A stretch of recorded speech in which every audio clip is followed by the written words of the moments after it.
Hello everyone, welcome to the exam time. तो भाइयों, ये हमारा करेंसी एंड बैंकिंग का लेक्चर नंबर सेकंड और इसमें हम अपने लास्ट टॉपिक को कंटिन्यू करते चलेंगे। लास्ट वीडियो में हमने स्टार्ट किया था यूनिट नंबर 1, जिसमें हमने बहुत सारे बेसिक चीज जाने, जैसे कि बार्टर सिस्टम क्या होता है, मनी के बारे में हमने इंफॉर्मेशन कलेक्ट किया, फिर वेरियस स्टैंडर्ड्स को हमने डिस्कस किया।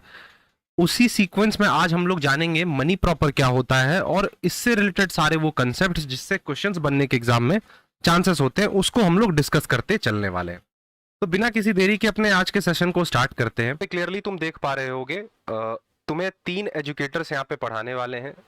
सबके बारे में मैंने एक प्रॉपर वीडियो में बता रखा है कि हर टीचर की क्या क्वालिफिकेशंस है, क्या पढ़ाने का तरीका है। बहुत ही बेहतरीन बैच डिजाइन किया गया है और अभी ऑफर प्राइस में ये बैच अवेलेबल है। उसके बाद ये प्राइस तुम्हें देखने को नहीं मिलेगी।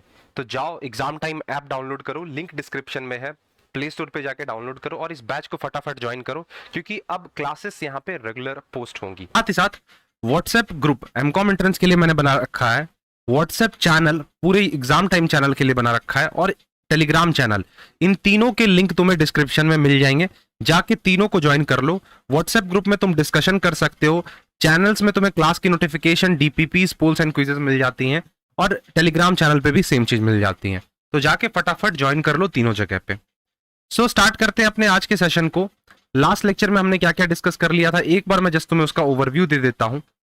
लास्ट वाले में हमने देखा था सिग्निफिकेंस ऑफ मनी, मनी के वेरियस फॉर्म्स को डिस्कस करा, कॉजेज देखा, और हमने यहाँ पे कुछ बात करे थे गोल्ड स्टैंडर्ड से रिलेटेड, पेपर मनी से related, metallic coins, paper coins, credit coins, इसके बारे में हमने चर्चा किया था। Metallic money, paper money and credit money के बारे में। आज हम लोग यहाँ पे मनी प्रॉपर डिस्कस करेंगे। फिर ये बायोमेटलाइज, मैनेज करेंसी स्टैंडर्ड, प्रिंसिपल्स, इन सारी चीजों को आज के सेशन में कंप्लीट कर देंगे हम लोग। और नेक्स्ट क्लास जो होगा उसमें हम लोग इन्फ्लेशन, डिफ्लेशन एंड रीफ्लेशन की बात करेंगे। स्टार्ट करते हैं अपने आज के सेशन को।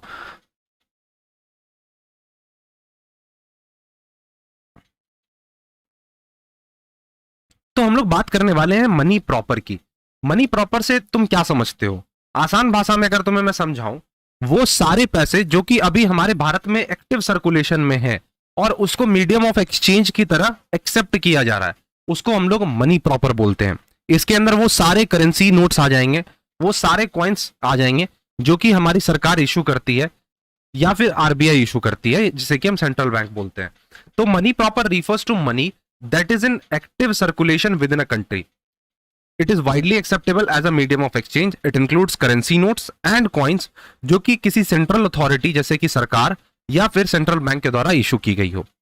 भारत की अगर एग्जांपल लेते हैं तो भारत में रुपीस जो होते हैं, इंडियन रुपीस कह लो, कॉइन्स कह लो, इन सबको हम लोग मनी प्रॉपर नाम देते हैं, क्योंकि इससे हम गुड्स को खरीदते हैं, इसके माध्यम से परचेज करते हैं, सेल करते हैं। तो ये कह सकते हो कि लीगल टेंडर की तरह काम करता है। मतलब इसके एक्सेप्टेंस को कोई भी डिनाई नहीं कर सकता है। अगर मैं दुकान पे 500 का नोट लेके जा रहा हूं और मैं कुछ सामान परचेज कर रहा हूं, तो अगर सामने वाला मतलब जो शॉपकीपर है अगर उसे डिनाई करता है एक्सेप्ट करने से, तो मैं उसके खिलाफ लीगल एक्शन ले सकता हूं, क्योंकि आप लीगल टेंडर को एक्सेप्ट करने से मना कर रहे हो। ठीक है, तो ये एक यूनिट ऑफ अकाउंट को सर्व करता है। मतलब इसके थ्रू हम किसी भी गुड्स एंड सर्विसेज के वैल्यूज को मेजर कर सकते हैं। और अगर तुम लास्ट देखो तो ये स्टोर करता है वैल्यू को, मतलब स्टोर ऑफ वैल्यू से कंसिडर करते हैं। मतलब हम चाहे तो इसे स्टोर करके इन फ्यूचर यूज कर सकते हैं किसी भी पर्पस के लिए। तो ये 3 इससे कैरेक्टरिस्टिक्स होते हैं कि ये लीगल टेंडर की तरह काम करता है। It serve as a unit of account, it is a store of a value. तो तुम समझ पा रहे हो कि यहाँ पे मैं क्या कहना चाह रहा हूं। नेक्स्ट तुम देखोगे कमोडिटी मनी और रिप्रेजेंटेटिव मनी, दोनों यहाँ पे अलग अलग टाइप्स के मनी होते हैं। कमोडिटी मनी वैसे मनी होते हैं जिसकी जो इंट्रिंसिक वैल्यू होती है वो इक्वल होगा जिस चीज से वो बना होगा। हमने लास्ट में भी डिस्कस किया था ये। मतलब फेस वैल्यू जो होगा वो बराबर होगा जिस मटेरियल से वो चीज बनकर आया है। ठीक है, इसके 2 पार्ट्स होते हैं, सॉरी एक part full bodied money. Full bodied money मतलब जिसका जो वैल्यू है मटेरियल का जिससे वो बना है वो इक्वल रहेगा उसके परचेजिंग पावर से, उसी को हम लोग बोल सकते हैं, जैसे कि गोल्ड कॉइन्स, सिल्वर कॉइन्स। लेकिन कॉपर कॉइन्स के केस में ये चीज नहीं होता है, वो तुम्हारे वहां पे फेस वैल्यू उसके इंट्रिंसिक वैल्यू के बराबर नहीं होता है। आगे अगर हम लोग बात करें रिप्रेजेंटेटिव मनी की, तो रिप्रेजेंटेटिव मनी वैसे मनी होते हैं जिसके की जो वैल्यू जो है जिस चीज से बना है उससे ज्यादा वो दिखाए। ठीक है, जैसे अगर पेपर की बात करें, तुम पेपर पे देखते हो, पेपर जिस चीज से बना है हमारे जो पेपर नोट्स आते हैं 2000 के आते हैं, 500 के आते हैं, 100 के आते हैं, 10 के, 20 के, 50 के, 200 के, तो क्या वो पेपर के इक्वल वैल्यू में आता है? क्या पेपर तुमको लगता है 2000 रुपए लगता होगा इस पेपर का, 2000 कॉस्टिंग होगा एक पीस ऑफ पेपर का? Answer is no. ठीक है, नेक्स्ट तुम देखोगे legal tender money. Legal tender money वैसे मनी होते हैं जो कि लॉ के द्वारा, सरकार के द्वारा लीगली सर्कुलेट किए गए हैं और उसके एक्सेप्टेंस को कोई भी डिनाई नहीं कर सकता है। डिस्कस अभी किया था। लेकिन ऑप्शनल मनी की अगर बात की जाए तो सामने वाला व्यक्ति चाहे तो ये उस पर डिपेंड करता है कि वो उसे एक्सेप्ट कर रहा है या फिर उसके एक्सेप्टेंस को वो रिफ्यूज कर दे रहा है। फॉर एग्जाम्पल, दुकान पे ले जा रहे हो और तुम दुकान वाले को 500 का सामान खरीद के चेक दे रहे हो तुम, तो हो सकता है कि वो चेक के एक्सेप्टेंस को डिनाई कर दे। बैंक ड्राफ्ट तुम दे रहे हो तो हो सकता है वो चीज वो एक्सेप्ट हो सकता है, क्या वो जनरली एक्सेप्ट करेगा ही नहीं। तो ऑप्शनल मनी है, ये डिपेंड करता है सामने वाले पे कि क्या वो उस चीज को एक्सेप्ट कर रहा है या फिर नहीं कर रहा है। तो ये हमारा किस में आ जाएगा? ऑप्शनल मनी में आ जाएगा। अब अगर तुमसे मैं बताऊं यहाँ पे मॉनेटरी स्टैंडर्ड की, तो पेपर स्टैंडर्ड और मेटालिक स्टैंडर्ड आ जाता है हमारा। पेपर स्टैंडर्ड में फ्री और मैनेज्ड तुम्हें याद रखते चलना है। मेटालिक में मोनोमेटालिज्म और बायमेटालिज्म। जब बात करें मोनो की तो मोनो में सिल्वर और गोल्ड दोनों ही आ जाते हैं। मोनो का मतलब भी होता है सिंगल मेटल, क्या मैंने बोला? सिंगल। लेकिन जब बात आती है बाई की तो यहां पे दो मेटल्स के कॉम्बिनेशन से बना होता है। तो ये चीज तुम्हें याद रखते हुए चलना है। तो अगर बात करें मॉनेटरी स्टैंडर्ड की, तो मॉनेटरी स्टैंडर्ड वो रूल्स हैं, वो पॉलिसीज हैं जो कि एक कंट्री इस्तेमाल करती है to manage their money supply and currency in the economy. कि कैसे हमारी इकोनॉमी में करेंसी जो है वो सर्कुलेट हो रही है, कैसे पैसे हमारे इकोनॉमी में सर्कुलेट हो रहे हैं, किस बेसिस पे मनी को वैल्यू किया जा रहा है, वो सब कुछ मॉनेटरी स्टैंडर्ड के थ्रू पॉसिबल हो पाता है। अगर बात की जाए पेपर स्टैंडर्ड की, तो पेपर स्टैंडर्ड में यहां पे जो इंट्रिंसिक वैल्यू होता है, जाहिर सी बात है वो ज्यादा, मतलब इंट्रिंसिक वैल्यू कम होती है as compare to their face value. अब इसमें तुम्हें क्या देखते हुए चलना है? पेपर स्टैंडर्ड के अंदर फ्री और मैनेज देखते हुए चलना है। In this type of paper standard the currency जो है वो फ्रीली कन्वर्टेबल होती है और it can be exchange without strict control. मतलब यहां पे सरकार का इंटरफेरेंस ना के बराबर होता है। किसी भी टाइप का रेस्ट्रिक्शन, थोड़ा बहुत रेस्ट्रिक्शन यार होगा ही, लेकिन 90% रेस्ट्रिक्शंस तो यहाँ पे देखने को नहीं मिलते हैं। लेकिन जब बात आती है मैनेज्ड की, तो मैनेज्ड जाहिर सी बात है, नाम से ही समझ आ रहा है कि ये सरकार के द्वारा, कानून के द्वारा रेगुलेट की जाएगी। हर एक मेजर लिए जाएंगे। इन केस इन्फ्लेशन के सिचुएशंस आते हैं, डिफ्लेशन के सिचुएशन आते हैं, तो उस वक्त पे सरकार तुम्हारे करेंसी को कंट्रोल कर सकती है। तो फ्री जहां पे कोई भी रेस्ट्रिक्शन ना हो, मैनेज जहां पे सरकार का इंटरफेरेंस हो सकता हो। उसमें इंटरेस्ट रेट को एडजस्ट करना, प्रिंटिंग को, नोट्स को प्रिंट करने को कंट्रोल करना, ये सारी चीजें आ जाती हैं। बात अगर की जाए मेटालिक स्टैंडर्ड की, तो जाहिर सी बात है जिस चीज से बना हो, जिस मेटल से बना हो, उसकी वैल्यू इक्वल हो। तो मेटालिक की अगर बात करें तो यहाँ पे सिल्वर और गोल्ड तुम्हें देखने को मिल जाएंगे। तो अगर तुम यहाँ पे देख रहे होगे तो मेटालिक की अगर मैं बात करूं तो यहाँ पे मोनोमेटालिज्म जो है ये एक मेटल से मिलकर बना होता है, या फिर सिल्वर से या तो बन जाएगा या तो गोल्ड से बन जाएगा। लेकिन अगर बात की जाए हमारे बायमेटालिज्म की, तो यहाँ पे दोनों ही, चाहे गोल्ड ले लो चाहे सिल्वर ले लो, मतलब दो चीज, बाय मतलब दो। तो यहां पे तुम समझ पा रहे हो कि मोनो कैसे यहाँ पे सिंगल करेंसी, सिंगल मेटल का इस्तेमाल करता है और बाय कैसे दो मेटल का इस्तेमाल करता है। तो दोनों में बस इतनी चीजें याद रखनी है। अब दोनों ही लीगल टेंडर होना आवश्यक हो जाता है। ऐसा नहीं है कि आपका एक लीगल टेंडर होगा और दूसरा लीगल टेंडर नहीं होगा, तो वो बायमेटालिज्म का सिचुएशन क्रिएट नहीं कर पाएगा। तो ये चीज ध्यान में रखते हुए चलना है। नेक्स्ट तुम यहाँ पे देख लो, सिल्वर स्टैंडर्ड की बात की जाए तो सिल्वर स्टैंडर्ड वो मॉनेटरी सिस्टम है जहां पे किसी भी कंट्री के करेंसी का जो वैल्यू है वो सिल्वर के टर्म्स में डिफाइन किया जाता है। मतलब जो भी मॉनेटरी यूनिट होगी वो किस में डिफाइन की गई होगी? सिल्वर में होगी। जो भी कॉइन्स होंगे वो किसके बने होंगे सर? सिल्वर के बने होंगे। यहाँ पे सिल्वर के ट्रेड पे कोई भी रेस्ट्रिक्शन देखने को नहीं मिलता है। हिस्ट्री की बात की जाए तो पुराने जमाने में बहुत ज्यादा इसको एक्सेप्ट किया जाता था। इंडिया 1835 से लेके 1893 तक सिल्वर स्टैंडर्ड पे रहा था। इस पीरियड के दौरान इंडियन रुपी जो थी वो डिफाइन की गई थी एक स्पेसिफिक अमाउंट ऑफ सिल्वर के टर्म्स में, और उसको as a medium of exchange इस्तेमाल किया जाता था। इतना ही हिस्ट्री याद रखना है। लेकिन जब बात हम करते हैं गोल्ड स्टैंडर्ड की, तो गोल्ड स्टैंडर्ड भी एक टाइप का मोनोमेटालिक स्टैंडर्ड ही कह सकते हो, जहां पे सिंगल मॉनेटरी टर्म्स कहां पे डिफाइन होते थे? गोल्ड्स के टर्म्स में। मतलब मॉनेटरी यूनिट किसके टर्म्स में डिफाइन होते थे? गोल्ड्स में। और स्टैंडर्ड कॉइन्स जो भी बने होते थे वो किसके बने होते थे? गोल्ड्स के बने होते थे। कुछ इसके इंटरनेशनल एडॉप्शन की बात अगर हम करें तो यूके पहला कंट्री था जिसने गोल्ड स्टैंडर्ड को अडॉप्ट करा था इन द ईयर 1816। ब्रिटेन ने कंटिन्यू करा गोल्ड स्टैंडर्ड को अंटिल द 1931। उसके बाद ग्रेट डिप्रेशन तक, ग्रेट डिप्रेशन की पीरियड जब आई थी उसको अबैंडन कर दिया गया था। जर्मनी ने गोल्ड स्टैंडर्ड को 1873, फ्रांस ने 1878, यूएसए ने 1900, और अगर तुम देखोगे तो मोस्टली देखा जाए तो गोल्ड स्टैंडर्ड जो थी 1936 तक हर एक कंट्री से डिप्रेस्ड हो चुकी थी, डिसअपियर्ड हो चुकी थी, मतलब कंप्लीटली इसको खत्म कर दिया गया था, क्योंकि बहुत सारे economic political challenges, great depression के पीरियड्स, बहुत सारे इश्यूज यहाँ पे अराइज हो रहे थे। तो उसी वजह से मेन रीजन कह सकते हो वही था हमारे गोल्ड स्टैंडर्ड को हटाने का। अब तुम्हें बताना है कि भारत ने कब अडॉप्ट करा था gold standard. 19 sorry, types of gold standard की बात करें तो पहला आता है गोल्ड करेंसी स्टैंडर्ड, दूसरा गोल्ड बुलियन स्टैंडर्ड, तीसरा आता है गोल्ड एक्सचेंज स्टैंडर्ड, फोर्थ बात करूं तो गोल्ड रिजर्व, और पांचवा गोल्ड पैरिटी। एग्जाम्स में क्वेश्चंस पूछे नहीं गए अभी तक, लेकिन प्रिपेयर्ड रहो क्योंकि इंपॉर्टेंस दिया जा सकता है इन सारे टॉपिक्स को। गोल्ड करेंसी स्टैंडर्ड्स की बात करें तो यहाँ पे जो हमारा गोल्ड क्वाइन होता है वो प्राइमरी करेंसी होता है, जितने भी वैल्यू होते हैं वो गोल्ड के टर्म्स में डिफाइन किए जाते हैं। मतलब गोल्ड को यहाँ पे गोल्ड कॉइन्स की बात कर रहा हूं, बेसिकली कॉइन्स, गोल्ड कॉइन्स को फ्रीली यहाँ पे इस्तेमाल किया जाता था डेली ट्रांजेक्शन्स में। बात अगर करें गोल्ड बुलियन स्टैंडर्ड की, इसमें पेपर मनी को सर्कुलेशन में लाया गया, लेकिन वो एक्सचेंज किए जा सकते थे for the gold upon the demand. जब डिमांड होगी तब आप जब चाहो पेपर मनी को गोल्ड के टर्म्स में एक्सचेंज कर सकते हो। कहने का मेरा मतलब है कि सर यहाँ पे गोल्ड जो था वो खुद से सर्कुलेट नहीं होता था इकोनॉमी में। एग्जाम्पल यहां पे देख सकते हो, हिस्ट्री दिया गया है कि ब्रिटेन और भारत ने गोल्ड बिलियन को कब अडॉप्ट किया था, 1925 में। इसने लोगों को अलाउ करा कि आप अपने पेपर मनी को कन्वर्ट कर सकते हो किसमें, गोल्ड बुलियन में, जब आपको जरूरत पड़ेगी, जब आपको नीड होगी उस चीज के। मतलब कहने का यह है कि गोल्ड करेंसी सर्कुलेशन में नहीं होती थी उस टाइम पे, गोल्ड कॉइन सर्कुलेट नहीं करते थे। गोल्ड एक्सचेंज की अगर बात करें तो इस सिस्टम में अगर तुम देखोगे तो gold coins do not circulate domestically, ये चीज याद रख लेना। इंस्टीड जो हमारी डोमेस्टिक करेंसी हुआ करती थी ना, उसको फॉरेन करेंसी से हम लोग बैक्ड आउट कर देते थे। मतलब पेपर करेंसी को हम लोग फॉरेन करेंसी में कन्वर्ट करते थे, बाद में जाके उस फॉरेन करेंसी को किससे बैक्ड होता था, गोल्ड से कन्वर्ट कर दिया जाता था।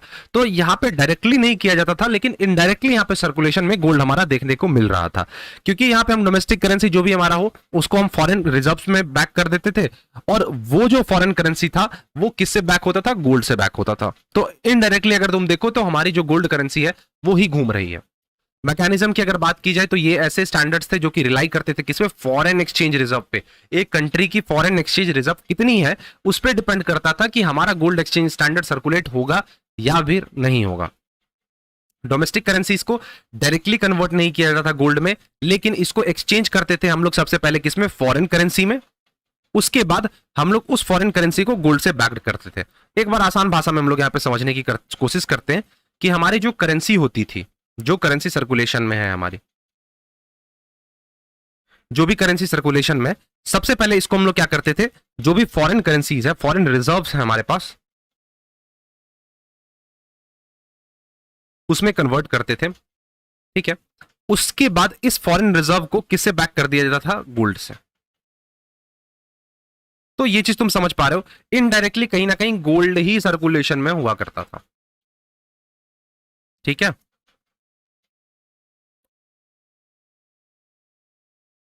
अगर यूजेस की बात की जाए तो ये कॉमनली अर्ली 20th सेंचुरी में देखा गया था कि ये इसलिए इस्तेमाल किया जाता था ना कि इंटरनेशनल ट्रेड को स्टेबलाइज किया जा सके। मतलब जो हमारी ट्रेड होती थी दो कंट्रीज के बीच में, उसमें एक स्टेबलाइजेशन रखा जा सके, उनके करेंसीज में स्टैंडर्ड रखा जा सके। ऐसा नहीं कि यूएस ज्यादा अपना डोमिनेटिंग पोजीशन दिखाए in comparison of other countries. तुम्हें भी पता है यूएस डॉलर हमेशा स्ट्रांग रहा है दूसरे कंट्रीज के कंपैरिजन में, तो उस टाइम पे वो मिसयूज कर सकता था। गोल्ड रिजर्व स्टैंडर्ड की बात करें तो ये थोड़ा रिफाइंड वर्जन है किसका, गोल्ड एक्सचेंज स्टैंडर्ड का, जहां पे पेपर करेंसीज को डायरेक्टली किससे बैक कर दिया जाता है, गोल्ड रिजर्व से। उसमें हमने क्या देखा था, फॉरेन करेंसी से बैक करते थे। इसमें क्या कर रहे हो सर, इसमें गोल्ड रिजर्व से डायरेक्टली बैक करते रहो, ज्यादा समझाने की जरूरत नहीं है इसमें। गोल्ड पैरिटी की अगर बात की जाए तो यहाँ पे किसी भी कंट्री के करेंसीज के जो वैल्यू होती थी वो गोल्ड से रिलेटेड होती थी, लेकिन जो एक्सचेंज रेट होते थे वो कौन मैनेज करता था, आईएमएफ मैनेज करता था। ये स्टैंडर्ड जो है अलाउ करता है ज्यादा फ्लेक्सिबिलिटी को, कि आप चाहो तो जब भी चाहो अपने मॉनेटरी पॉलिसी में चेंजेस कर सकते हो, क्योंकि यहाँ पे आईएमएफ मेजर रोल प्ले कर रही है, इंटरनेशनल मॉनेटरी फंड। चलो, अभी तक सारी चीजें क्लियर हुई होंगी, उस चीज को एक बार याद कर लेना, जितनी भी चीजें मैंने अभी 15 मिनट के अंदर तुम्हें पढ़ाई। अब हम लोग स्टार्ट करने जा रहे हैं अपने नए टॉपिक को, जो कि हमारा क्या है, पेपर मनी। इंपॉर्टेंट है एग्जाम पॉइंट ऑफ व्यू से। पेपर मनी सबसे पहले तुम्हें, अगर मैं हिस्ट्री की बात करूं तो पेपर मनी सबसे पहले चाइना में सर्कुलेट हुआ था। इससे रिलेटेड हम लोग अगर हिस्ट्री जानने की कोशिश करें तो मैंने शायद तुम्हें बताया था लास्ट लेक्चर में, ये देखो हिस्टोरिकल कंटेक्स्ट। चाइना पहली कंट्री थी जिसने पेपर करेंसी को इंट्रोड्यूस किया था ड्यूरिंग द टैंग डायनेस्टी 618 से लेके 907 एडी तक। ये वाइडली जो है काफी ज्यादा पॉपुलर हुआ। फिर उसके बाद सॉन्ग डायनेस्टी में गया 960 से लेके 1279 एडी तक। फिर उसके बाद धीरे धीरे भारत में आया। बैंक ऑफ बंगाल जो था, ये पहला बैंक था जिसने पेपर नोट्स को इशू करे थे इन द ईयर 1806। इसी के बाद से हमारे भारत की इकोनॉमी में paper currency, paper notes circulation में आए थे। तो इस चीज को जरूर से जरूर याद रख लेना, जो भी चीजें मैंने बताई अभी। हिस्ट्री है, पूछा जा सकता है। बात अगर करें पेपर मनी की तो जाहिर सी बात है तुम्हें ये चीज पता होगा। इस इमेज से तुम देख के समझ पा रहे हो कि कैसे पेपर मनी के हिस्ट्री को यहाँ पे डिपिक्ट किया गया है। अलग अलग कंट्रीज के पेपर नोट्स को, ब्रिटिशर्स के टाइम में कैसे हमारे पेपर नोट्स होते थे वो दिखाए गए हैं। और इतना तो हमें पता होना चाहिए कि पेपर नोट्स पेपर से ही बनेंगे। भारत में कहां कहां पेपर नोट्स प्रिंट होते हैं ये भी मैंने लास्ट लेक्चर में तुम्हें बता दिया था। Paper money refers to currency जो कि इशू किए जाते हैं सेंट्रल अथॉरिटी के द्वारा। टिपिकली सेंट्रल बैंक वो होते हैं, और ये किसी भी फिजिकल कमोडिटी से बैक्ड नहीं होता है। गोल्ड स्टैंडर्ड में हमने क्या देखा था कि वहां पे बैकअप तैयार किया जाता था, लेकिन पेपर मनी के केस में ऐसा कुछ भी नहीं होता है। सेंट्रल बैंक की अगर हम लोग बात करें, इशूड बाय सेंट्रल बैंक। आप इसको मेटल्स में कन्वर्ट नहीं कर सकते हो। इसमें एक चीज यहां तुम्हें समझते हुए चलना है, not convertible into any metal, unlike earlier forms of money जिसको कि आप एक्सचेंज करते थे a set of amount of a gold और सिल्वर। लेकिन मॉडर्न पेपर मनी में ऐसे हमें कोई भी नीड नहीं पड़ी है।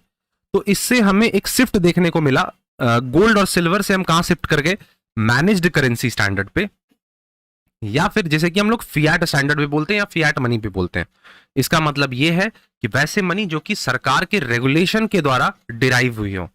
The value of Fiat currency is based on the trust in the governments ability and maintain economy. तो टोटली यहाँ पे किस पे डिपेंड, हम डिपेंड हो चुके हैं, सरकार पे डिपेंड हो चुके हैं। मतलब यहाँ पे सरकार की एबिलिटी पे देखा जाता है कि ये करेंसी सर्कुलेट करेगी या फिर नहीं करेगी। पेपर मनी के यहाँ पे कुछ टाइप्स हैं। पहला तुम देख पा रहे हो रिप्रेजेंटेटिव पेपर मनी, वैसे पेपर मनी जो कि फुल्ली बैक्ड है किसी प्रीसियस मेटल से, रिजर्व से। अब देखो वहां पे कन्वर्टेबल पॉसिबल नहीं है, कन्वर्ट नहीं किया जाता, लेकिन यहां पे गारंटी दी जा रही है कि सरकार को उतना रखना पड़ेगा। कैरेक्टरिस्टिक्स की अगर बात की जाए तो it holds intrinsic value and it exchange on a fix quantity of a gold.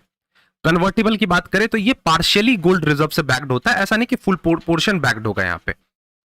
लेकिन यहां पे आप क्या कर सकते हो, गोल्ड्स में एक्सचेंज कर सकते हो एक सर्टेन पोर्शन को। तो इससे ज्यादा इसमें याद नहीं रखना है। नॉन कन्वर्टिबल जिसमें आप बैक्ड नहीं कर सकते हो अपनी करेंसी को गोल्ड्स के टर्म्स में।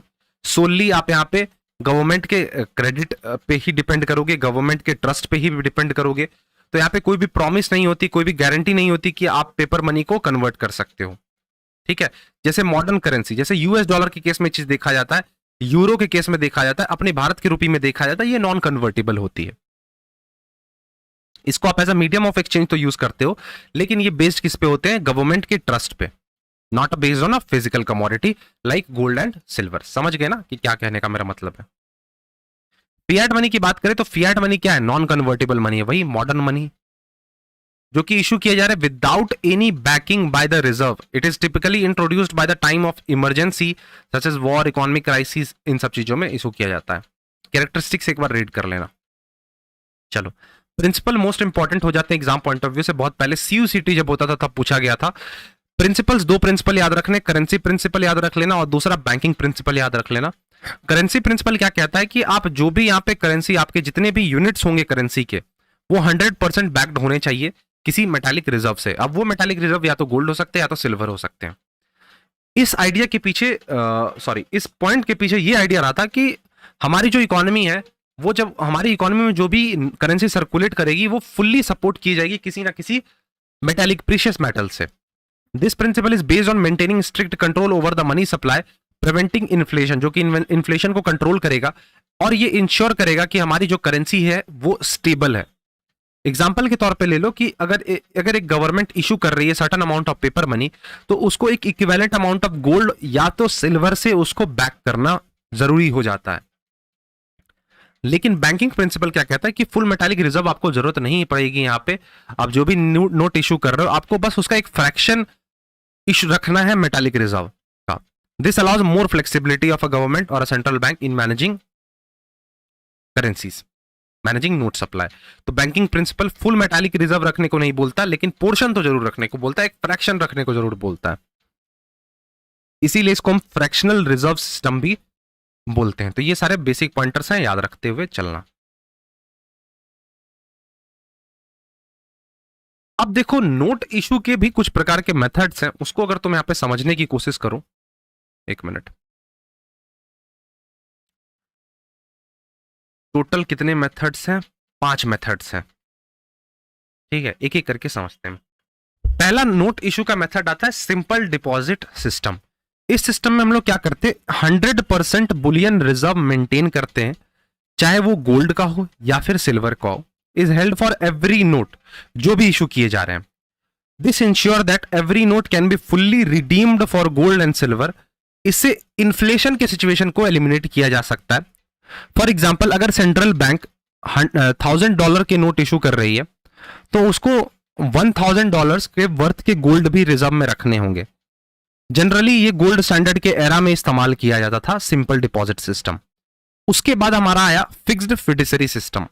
फिक्स्ड फिडिसरी सिस्टम क्या कहता है कि जो सेंट्रल बैंक है ना, वो नोट तो इशू करे, लेकिन उसको गवर्नमेंट सिक्योरिटीज के अगेंस्ट नोट इशू करने होंगे। मतलब कहने का ये है कि जैसे बॉन्ड्स हो गए, ठीक है, गवर्नमेंट सरकारी सिक्योरिटीज होते हैं, उसका आपको 100% रिजर्व रखना होगा।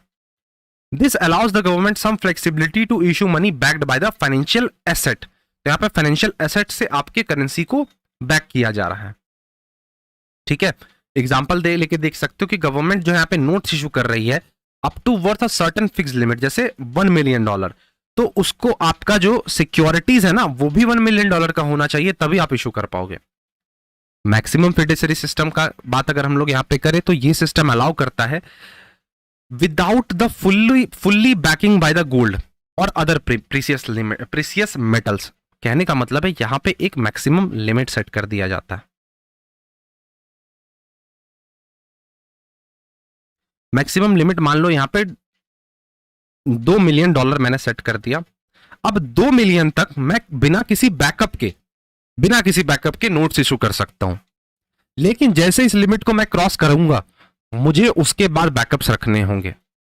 ठीक है, बस इतनी सी कहानी है मैक्सिमम फिडेसरी सिस्टम की।